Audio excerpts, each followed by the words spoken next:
Hey guys, I'm Jeff Keighley, and welcome to Game Trailers TV. This week we have something very special for you, Modern Warfare 2, one of the most anticipated games of all time, and we are here at Infinity Ward to get brand new intelligence to give to you. And I'm with right now Vince, who's the CEO of Infinity Ward, to talk all about the game. Vince, we've heard a lot about this, we've seen a lot about it. Even this weekend, you guys revealed a new trailer which hinted at something more that we're going to get to. But for folks that may not be familiar with Modern Warfare 2, if they are out there, can you set up what the game is? It really is a direct sequel to the first one. Correct. It's the first time in the Call of Duty franchise that we've done a sequel, so we're excited about that. You know, we spent a lot of time really crafting the story and the characters in the last game in Modern Warfare, so it's great to be able to continue that story and keep that world alive. And Soap is there, but he's sort of alongside you, right? Correct. He's now the commanding officer of the new task force. Task Force 141, which is U.S. and U.K. forces teaming up together, right? It's an international coalition. They're generally put together, based on the needs of what the mission is. That'll be Delta Force, it'll be Rangers, it'll be SAS, the CIA. They'll put them all together to be able to do specific missions, like usually capturing high-value targets or something. Now, who do you play in this game? You play Gary Sanderson, who's a new character, and you work under Soap in the task force. Now, do you play as him for the entire game? You don't. There's actually multiple characters again. We haven't unveiled any of the others yet. So. Now, Price, we saw him at the end of Modern Warfare 1 helping you out. Is he going to make a return appearance in this game? I don't know. We'll have to wait and see. But he's not dead, right? I don't know. We don't know what happened at the end. there. If you believe the internet, there's speculation that he's dead, that he's alive, that he's living with Tupac. You never know where he is, right? We may find out in this game. So, Vince, a lot of fans are probably wondering how this game starts. I know you guys have talked about there's this training mission, right, where you're basically going to, get trained in Task Force 141. Yeah, we like to do the training missions just to kind of ramp people up on what's new in the game. So it's all about that rope jumping down in Modern Warfare 1. It was a good moment. See, that was great. How many people have played a training level over and over and over again? That was fun because there was such intensity to it. So is this going to be a better training level? We have some good timed parts of this training room too, so I think people will definitely do that. So the fight is coming to the home front? It is. We don't want to give away too many details. We want to let the story unfold, but yeah, the fight is coming to the homeland. And we know that, from the end of Modern Warfare 1, obviously there was talk about sort of bombing the eastern seaboard, so it seemed like it naturally had to come to America. You guys kept that quiet for a long time. Why did you not disclose that until now? Just for maximum impact. We don't want that to be the focus of what the game is. It's not a U.S.-only game. The game is very global. It takes place all over the world. That's just one piece of the game, and we don't want it to be the U.S. soil game. It's not. That's just a part of it. Obviously, we're in Washington, but it could be other places in the U.S. too, right?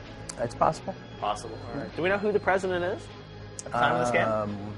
We don't. Are we going to meet the president? I don't think we are. No president. The president didn't make the cut for this one, right? He gets in the Air Force One and jets to safety. So. Are you going to be defending or fighting against the U.S.?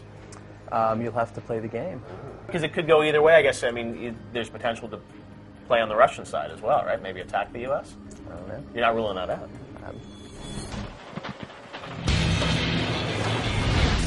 Are there some more twists here that fans are not going to be expecting? Yeah, there definitely are. There's definitely some locations that we have not really revealed yet, and then within those locations there's some fun gameplay twists. You're also going to get to go underwater in this game, right? Correct. Tell me a bit about that, because I think that's really cool. People got really excited about that. Are you actually in the submarine, or are you swimming, or...? It's mostly kind of the opening to the level. There's not a lot of underwater combat or anything, but come on. Save it for Modern Warfare 3, I guess, right? That's how the SEALs generally kind of infiltrate. So I see. So then you sort of hit the beach, and then you get kind of infiltrate somewhere. Right. And also Hans Zimmer's doing the music. Tell us a bit about that, because I think as a gamer, it's always been a dream of mine to have Hans Zimmer do a video game score. He's never done it. Somehow you guys convinced him to get on board here. How did that come about?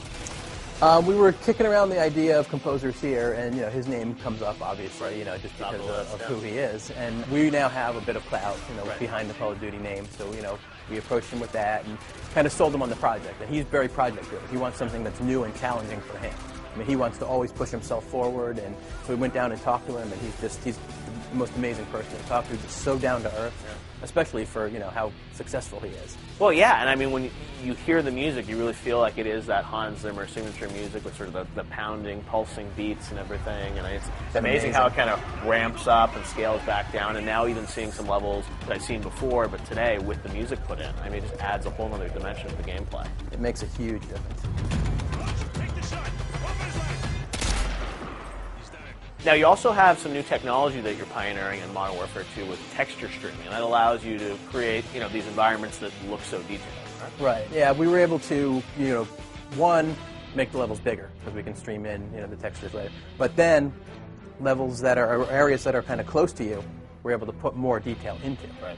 So now, there's more debris, there's more, explodables, or there's more, just little things that don't necessarily affect the gameplay directly, right, but like transitions from the ground to the wall, where we're able to maybe really detailed out, put more effects on a level, and it makes it that much more believable, that much more immersive.